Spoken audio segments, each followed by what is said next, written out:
45 title. Baby discovered a bear cub hidden in a circus trailer. What happened next will break your heart. The morning mist hung heavy over the abandoned fairgrounds, clinging to the rusted metal of forgotten carnival rides like memories that refused to fade. Jessica Brooks pulled her worn jacket tighter around her shoulders as she walked through the maze of empty trailers and broken-down trucks. She had come here looking for salvageable parts for her father's auto shop. But something else had drawn her deeper into this graveyard of forgotten dreams. The silence was absolute, broken only by the soft crunch of gravel beneath her boots and the distant cry of a crow perched on what used to be a ticket booth. She almost walked past the old circus trailer completely. Its once bright red paint had faded to the color of dried blood, and vines had claimed most of its wheels and undercarriage. But there was something about it that made her stop. Maybe it was the way the door hung slightly ajar, or perhaps it was the strange scratching sound coming from within. Jessica stood there for a long moment, her breath forming small clouds in the cold morning air. Her grandfather had told her stories about this circus when she was little, about the magic that used to fill these grounds every summer. Those days were long gone now. 20 years buried in the past, along with everything else that had once made this town special. The scratching sound came again, more insistent this time. Jessica approached the trailer slowly, her hand reaching for the rusty door handle. The metal was cold against her palm, and when she pulled, the door groaned open like it was sharing a secret it had kept for too long. The smell hit her first, musty hay mixed with something else, something alive. As her eyes adjusted to the darkness inside, she saw movement in the corner. At first, she thought it might be a large dog, but then the creature lifted its head, and Jessica found herself staring into the most human-like eyes she had ever seen on an animal. It was a bear cub, no more than a few months old, chained to the wall of the trailer with a rusty collar around its neck. The cub made a sound that was neither growl nor whimper, something in between that spoke of loneliness and fear. Jessica's heart broke in that instant. She had seen many abandoned things in her 28 years, but nothing quite like this. The cub's fur was matted and dirty, its ribs showing through its sides. How long had it been here? Days? Weeks? The chain was short, allowing the animal barely enough room to stand and turn around. An empty water bowl lay overturned nearby, and the remains of what might have been food were scattered across the straw-covered floor. Jessica knelt down slowly, keeping her movements calm and deliberate. The cub watched her with those impossibly expressive eyes, and she could swear she saw hope flickering there. She had no experience with bears, had never even seen one outside of a zoo, but something about this moment felt predetermined, as if she had been meant to find this trailer, this cub, on this particular morning. Her hands trembled as she reached into her pocket for her phone, thinking she should call animal control, but then she stopped. Something told her this situation required more than just a phone call. The cub made that sound again, and this time Jessica understood it perfectly. It was asking for help, pleading in the only way it knew how. She moved closer, and the cub didn't retreat.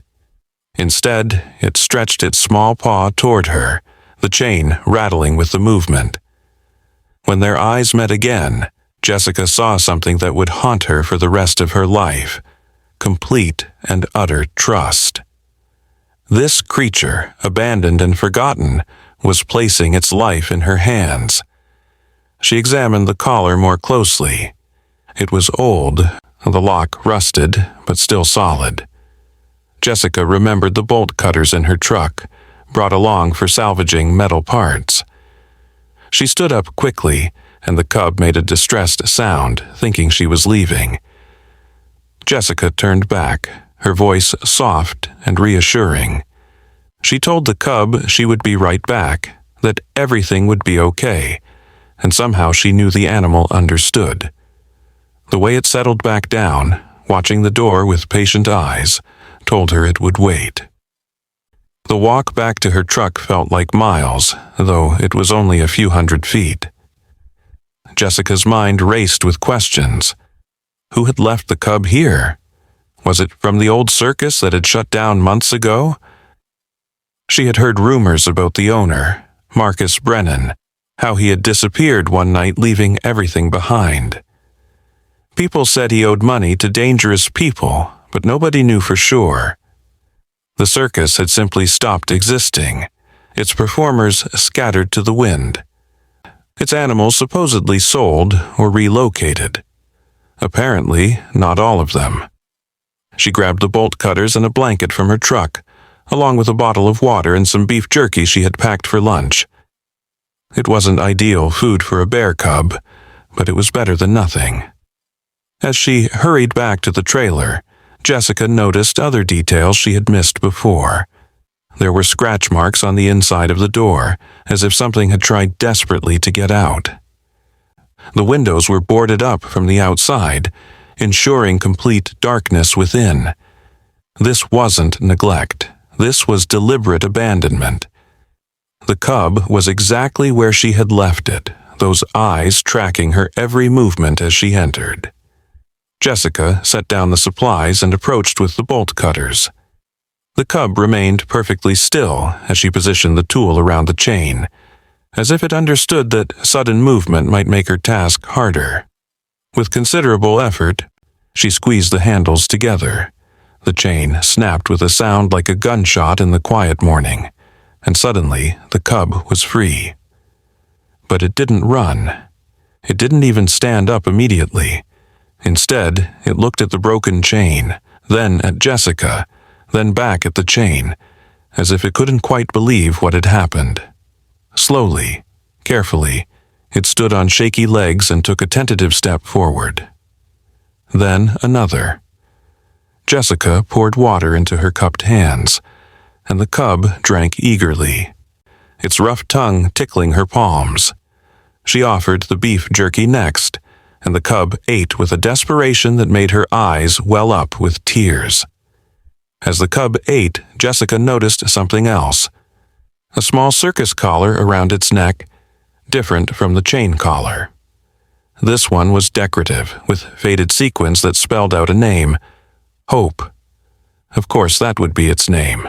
In this place of abandoned dreams and forgotten magic, she had found hope, literally and figuratively. The irony wasn't lost on her. The cub finished eating and looked up at her expectantly. Now what? Jessica hadn't thought this far ahead. She couldn't take a bear cub home like a stray puppy. She needed help, but from whom? Then she remembered Dr. Michael Hayes, the veterinarian who had treated her dog last year. He had mentioned something about working with exotic animals earlier in his career. Maybe he would know what to do. Jessica wrapped the blanket around Hope, who seemed to understand this meant safety and warmth. The cub curled into her arms with surprising trust, its weight both heavier and lighter than she expected. As she carried Hope out of the trailer and into the morning sun, the cub blinked in the brightness, seeing natural light for the first time in who knew how long. The sight of Hope's wonder at something as simple as sunlight made Jessica's decision for her. Whatever it took, she would make sure this cub never knew darkness or chains again. The drive to Dr. Hayes's clinic was surreal. Hope sat in the passenger seat, wrapped in the blanket, watching the world pass by with intense curiosity. Every tree, every building, every person they passed was met with the same wide-eyed wonder. Jessica found herself talking to the cub, explaining what things were, sharing her own story. She told Hope about losing her mother when she was young, about how her father had raised her alone, about the auto shop that was struggling to stay afloat. The cub listened with those impossibly human eyes, occasionally making soft sounds that seemed like responses. Dr. Hayes's reaction when Jessica walked in carrying a bear cub was not what she expected. Instead of surprise or alarm, his face showed recognition. He knew exactly who Hope was. As he examined the cub in his back room, away from the other patients, he told Jessica the story. Hope had been born in captivity, part of the circus's breeding program. The cub's mother had died during childbirth, and Hope had been hand-raised by the circus trainers. But when the circus collapsed, when Marcus Brennan disappeared with creditors on his heels, the animals became liabilities. Most were sold quickly and quietly, but Hope was too young, too small, not worth the trouble to transport. The examination revealed that Hope was malnourished but otherwise healthy. Female, about 4 months old, with no serious injuries despite the neglect. Dr. Hayes cleaned the wounds where the chain had rubbed the fur away, gave Hope vitamins and proper food, and then sat back with a heavy sigh. The real problem wasn't Hope's physical health, it was her future. A bear cub raised by humans couldn't simply be released into the wild. She didn't know how to be a bear, how to hunt, how to survive, but keeping her wasn't legal without proper permits, and those were nearly impossible to obtain. That's when Dr. Hayes mentioned Sarah Mitchell. Sarah ran a wildlife sanctuary 2 hours north, a place where rescued circus and zoo animals lived out their lives in safety and relative freedom. She had connections, permits, and most importantly, experience with bears. Dr. Hayes made the call while Jessica held Hope, who had fallen asleep in her arms after the stress of the examination. The trust the cub showed was absolute. Her small body completely relaxed against Jessica's chest. Sarah Mitchell agreed to meet them that afternoon. The drive to the sanctuary was quiet, Hope sleeping most of the way, occasionally waking to look around before settling back down. Jessica found herself dreading the moment she would have to say goodbye. In just a few hours, this little bear had awakened something in her she didn't know existed. A fierce, protective instinct, a love that transcended species, a connection that defied logic. The sanctuary was nothing like Jessica expected. Instead of cages and concrete, she found vast enclosures that mimicked natural habitats, with trees and ponds and caves. She could hear various animals but couldn't see them all, hidden as they were in their spacious homes. Sarah Mitchell was a small woman with kind eyes and hands that showed years of hard work. She took one look at Hope, and her expression softened into something between sadness and determination. Sarah examined Hope while asking Jessica questions about the rescue. As Jessica told the story, she noticed Sarah watching her as much as she was watching Hope. When the examination was done, Sarah made an unexpected proposal. Hope would need months of rehabilitation before she could join the other bears in the sanctuary. She would need to learn how to be a bear from the other rescues, but that process had to be gradual. Would Jessica be willing to help? The sanctuary always needed volunteers, and Hope had clearly bonded with her rescuer. Jessica's yes came out before she even had time to think. The idea of being part of Hope's journey, of watching her grow and learn and eventually thrive, filled her with a joy she hadn't felt in years. Sarah smiled and began explaining what would be involved. Daily visits at first, helping with feeding and basic care, teaching Hope to forage, to climb, to do all the things her mother would have taught her. It would be hard work, unpaid except for the satisfaction of seeing Hope succeed. Over the next few weeks, Jessica's life transformed completely. She would wake up early, help her father at the shop until noon, then drive to the sanctuary to work with Hope. The cub grew stronger every day, her coat becoming glossy and thick, her eyes bright with intelligence and curiosity. Hope learned quickly, watching the other bears through the fence that separated her rehabilitation enclosure from theirs. She learned to fish in the small pond Sarah had stocked with trout, though her first attempts were comically unsuccessful, sending her tumbling into the water with loud splashes that made everyone laugh. The bond between Jessica and Hope deepened with each passing day. Hope would recognize Jessica's truck from far away, running to the fence with an excitement that was both heartbreaking and heartwarming. They developed a routine. Jessica would sit with Hope while she ate. Then they would explore the enclosure together. Hope learned to climb trees with Jessica spotting her from below, ready to catch her if she fell. She never did. The cub had a natural grace that emerged as her strength returned. Other volunteers at the sanctuary began to notice something special about the relationship. Hope responded to Jessica in ways she didn't with others. When Jessica spoke, Hope would tilt her head and listen with an attention that seemed almost human. When Jessica was sad, and there were days when the stress of her father's illness and the failing shop weighed heavily on her, Hope would sense it and stay close, offering the simple comfort of her presence.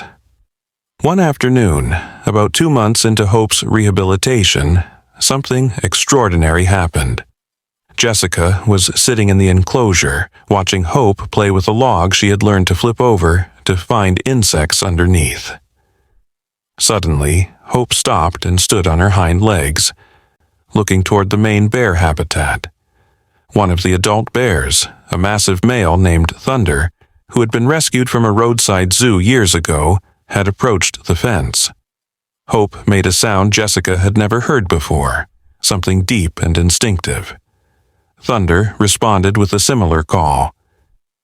Sarah, who had been watching from nearby, came over with tears in her eyes. This was the moment they had been working toward, Hope recognizing and communicating with her own kind. It was beautiful and devastating at the same time, because it meant Hope was ready to take the next step in her journey, one that would eventually lead her away from the intense human contact she had known. The transition was gradual. First, supervised meetings with the younger bears through the fence. Then, short, supervised visits in neutral territory. Hope was nervous at first, hiding behind Jessica's legs when the other bears approached. But curiosity won over fear, and soon she was playing with bears her own age, learning the complex social dynamics of her species.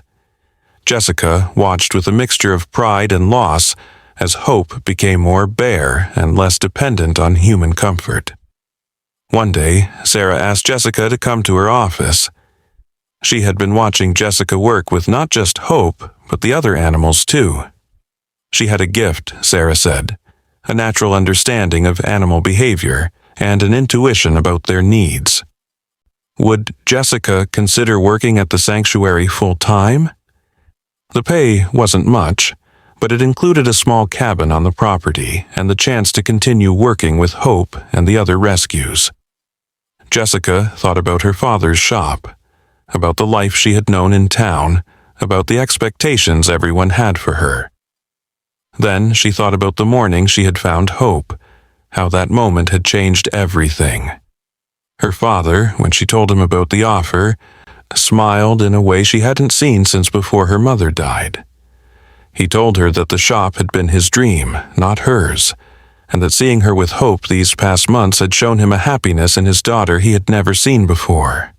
He could hire help for the shop. She should follow her heart. The day Jessica moved into the cabin on the sanctuary grounds was the day Hope was officially integrated with the other bears. The timing felt symbolic, both of them starting new chapters. Hope still recognized Jessica, would still come to the fence when she called, but the desperate need was gone, replaced by something healthier, affection without dependence. As autumn turned to winter, Jessica watched Hope truly become what she was meant to be.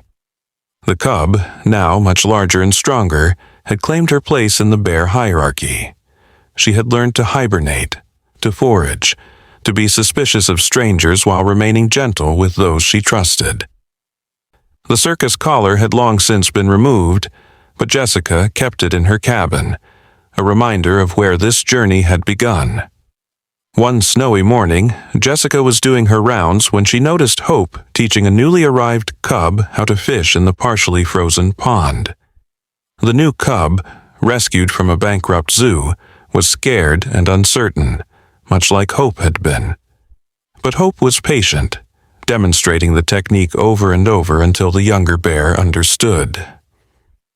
In that moment, Jessica realized that Hope had become what she herself had been: a rescuer, a teacher, a bridge between trauma and healing.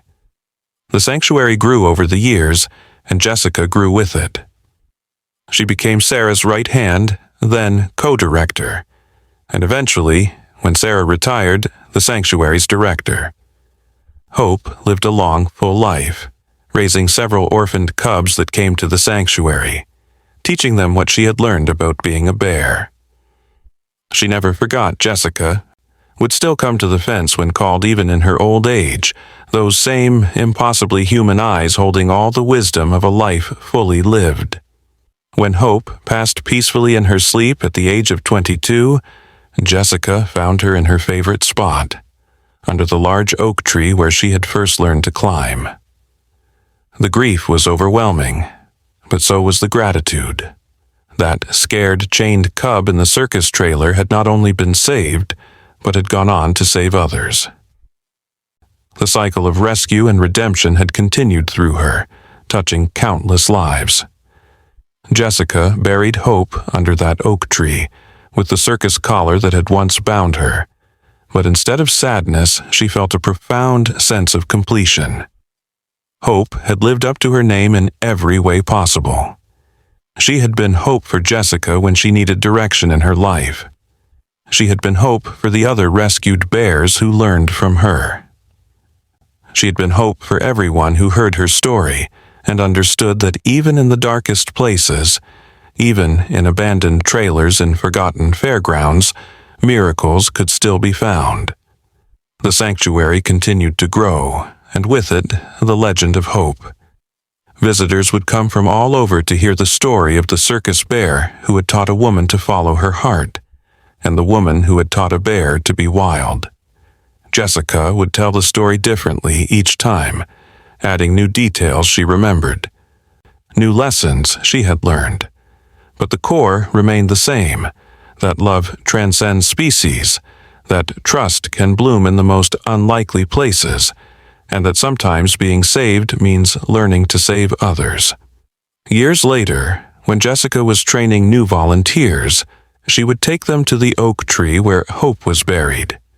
She would tell them that working with rescued animals wasn't just about providing food and shelter.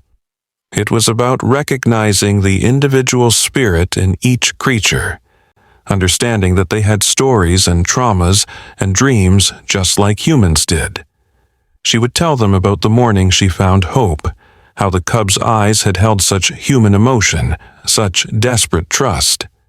And she would tell them that every animal they worked with had that same depth, that same capacity for connection, if only they took the time to see it. The circus trailer still stood in the abandoned fairgrounds, a monument to neglect and cruelty. But Jessica had had it painted with a mural telling Hope's story, transforming it from a symbol of abandonment to one of redemption. School children would visit on field trips, learning about animal welfare and the importance of compassion. They would stand where Jessica had stood that misty morning, and they would understand that one person's decision to help could change everything. 2 chapters of Part 1 completed. As spring arrived at the sanctuary, it brought with it new challenges and revelations. Jessica had been director for 3 years now, and the sanctuary had expanded to include not just bears but big cats, primates, and even a few elephants rescued from circuses. But it was the bears that remained her first love. And it was while working with them that she discovered something that would change everything she thought she knew about Hope's story. It started with a phone call from a lawyer in Chicago. Marcus Brennan, the circus owner who had abandoned Hope and disappeared all those years ago, had died in prison.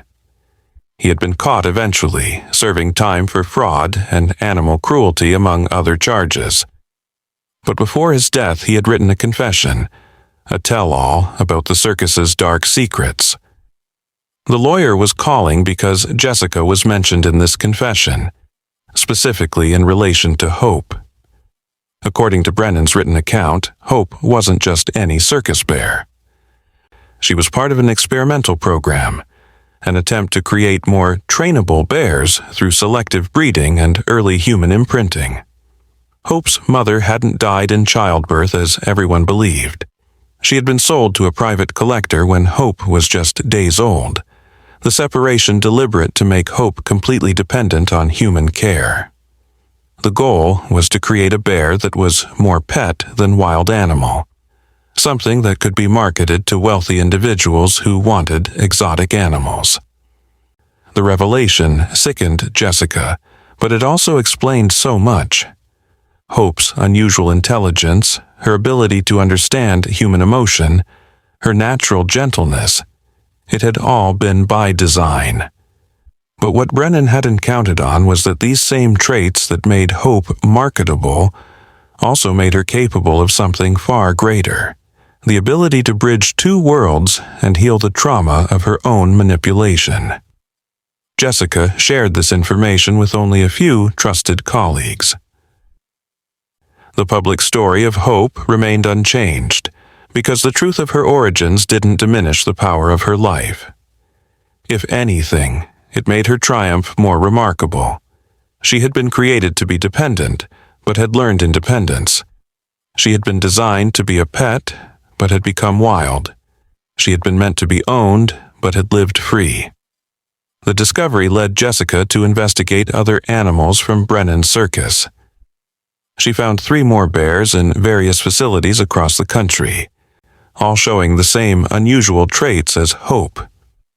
With the help of animal welfare organizations, Jessica arranged for all 3 to be transferred to her sanctuary.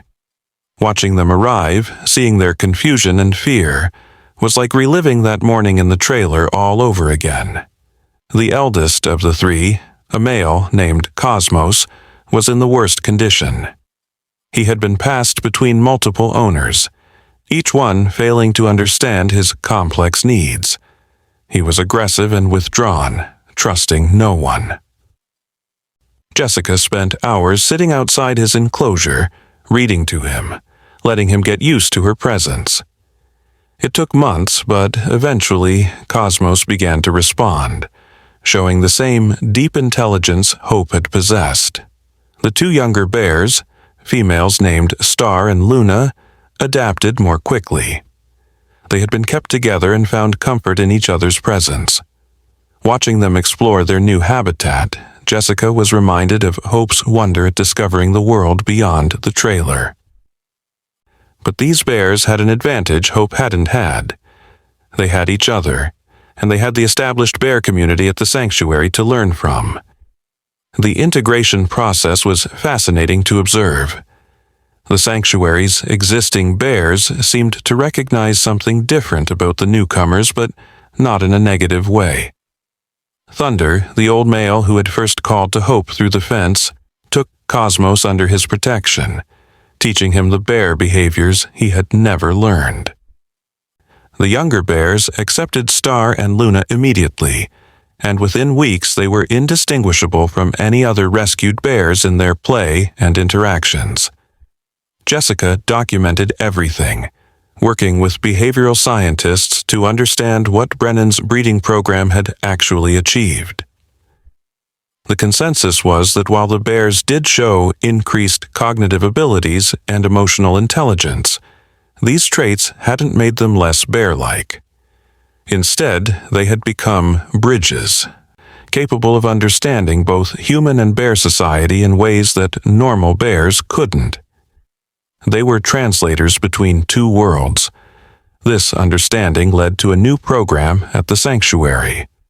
Using the rescued circus bears as ambassadors, Jessica developed an educational initiative that brought troubled youth to work with the animals.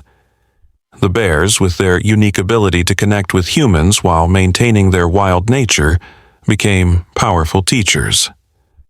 Kids who had never trusted anyone found themselves opening up to Cosmos. Teenagers who had built walls around their emotions broke down crying when Luna gently took food from their hands. One particular case stayed with Jessica forever. A 15-year-old boy named Marcus, the irony of the name wasn't lost on her, had been sent to the program by juvenile court. He had been caught breaking into houses, stealing to support his younger siblings after their parents abandoned them. He was angry, closed off, refusing to participate in any traditional therapy. But something about Cosmos spoke to him.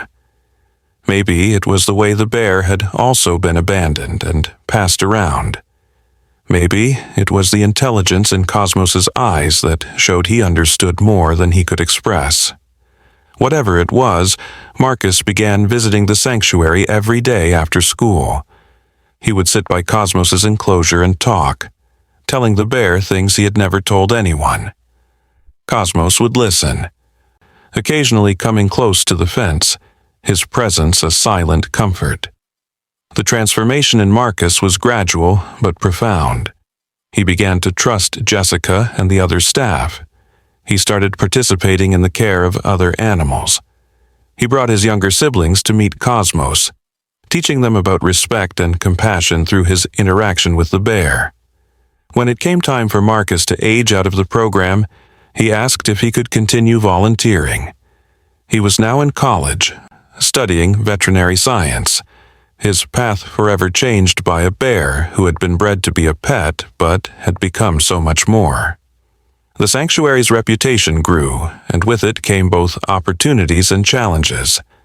Animal rights activists praised their work, while others criticized keeping any animals in captivity, no matter how large the enclosures or how necessary for the animal's survival. Jessica navigated these waters carefully, always putting the animal's welfare first while educating the public about the complex realities of wildlife rescue. One winter evening, a blizzard trapped Jessica at the sanctuary overnight. The power went out, and she found herself sitting in the barn with emergency lanterns, listening to the wind howl outside. She decided to check on all the animals, making sure they were secure in their shelters. When she reached the bear habitat, she found something extraordinary. All the bears had gathered in one den, huddled together for warmth. This wasn't unusual in itself, but what struck Jessica was the arrangement. Cosmos was in the center with the youngest cubs, his massive body providing the most heat. Star and Luna flanked him, creating a protective barrier. The other bears formed outer layers, each positioned to maximize warmth for the group. It was a perfect example of cooperative behavior, the kind of complex social organization that Brennan had probably never imagined when he tried to create better circus bears. As the storm raged outside, Jessica sat in the observation blind, watching the bears through the night vision cameras. She thought about Hope, wondering if she would have been part of this group. Probably right there next to Cosmos protecting the young ones. The thought brought tears to her eyes, but they were tears of gratitude rather than sadness. Hope's legacy lived on, not just in the sanctuary itself, but in every bear that found safety and community here.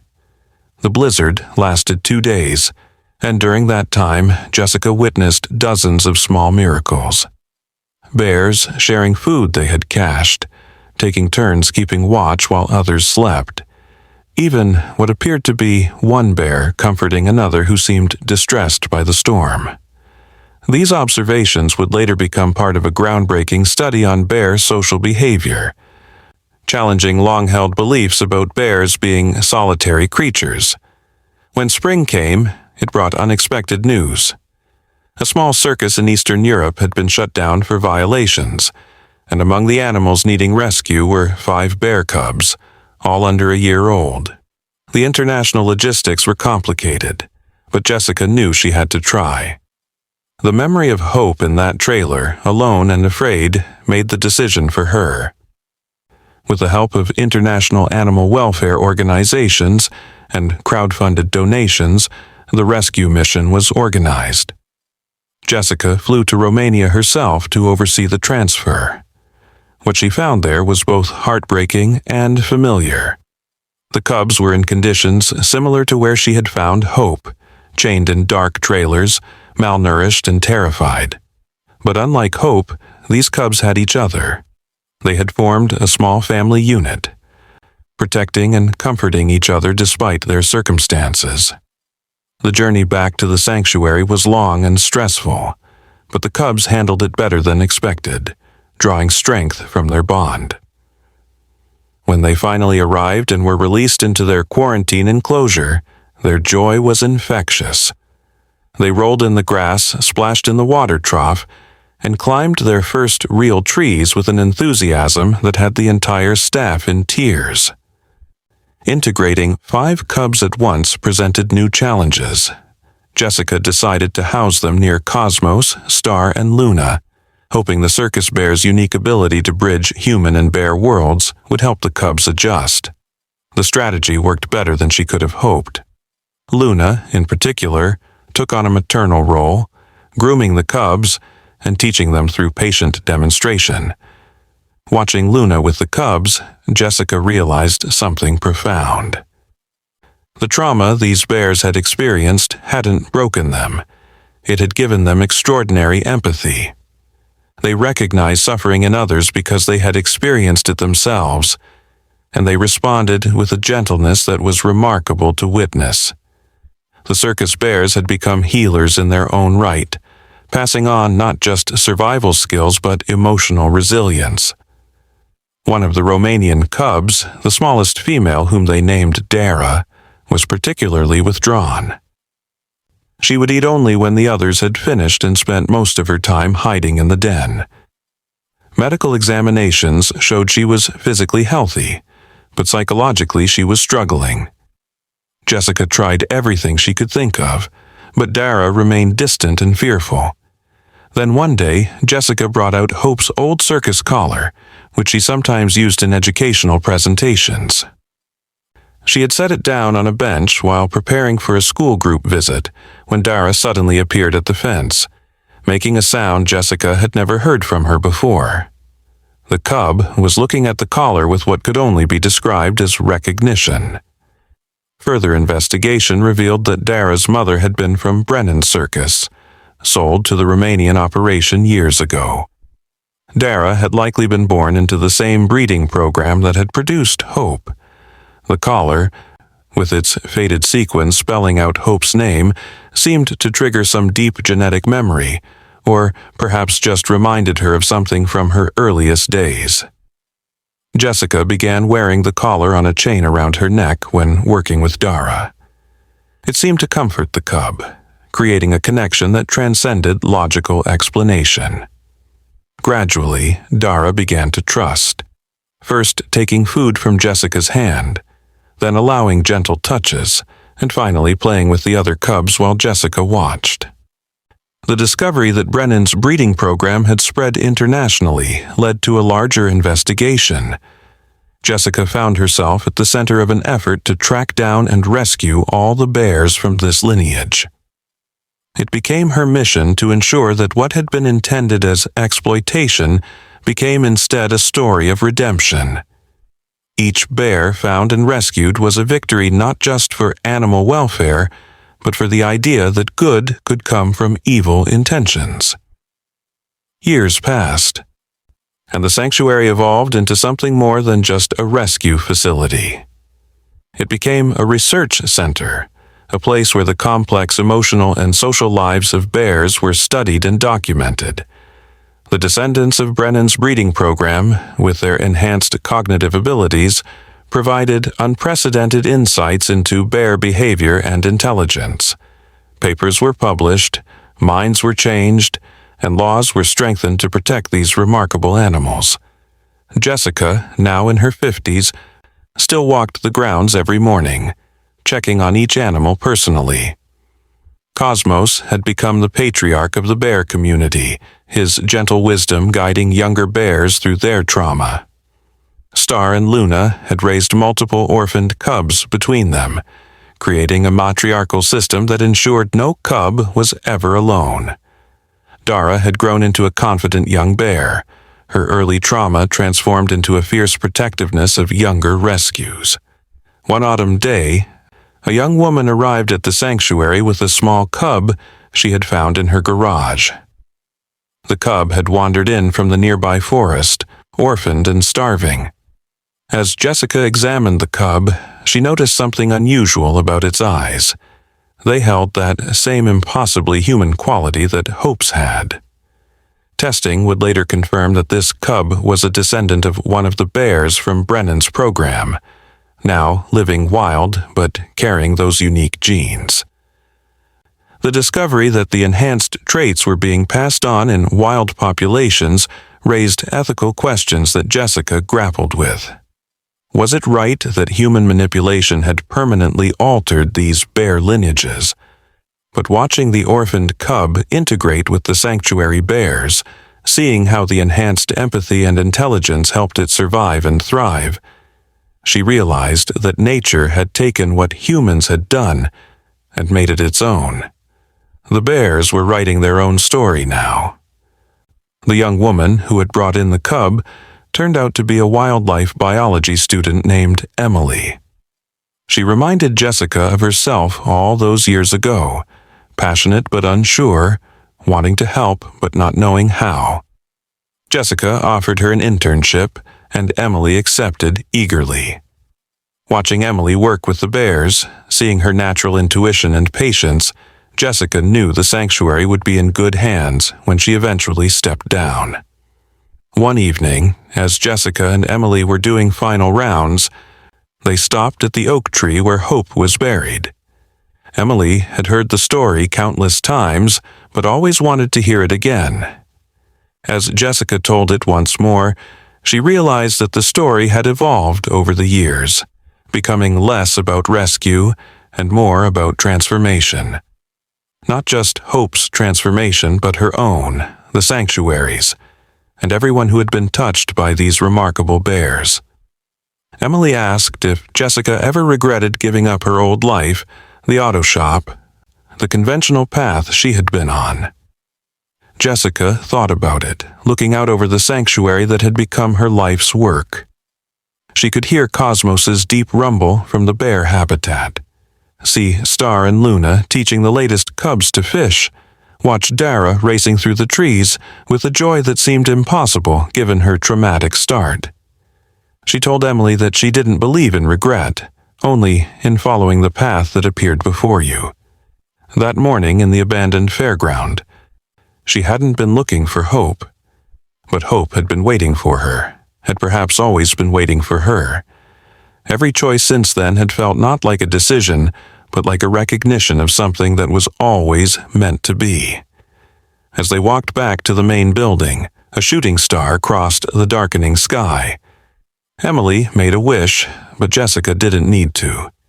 Everything she could have wished for had already come true, starting with a scared cub in a circus trailer and expanding into a life dedicated to healing and hope.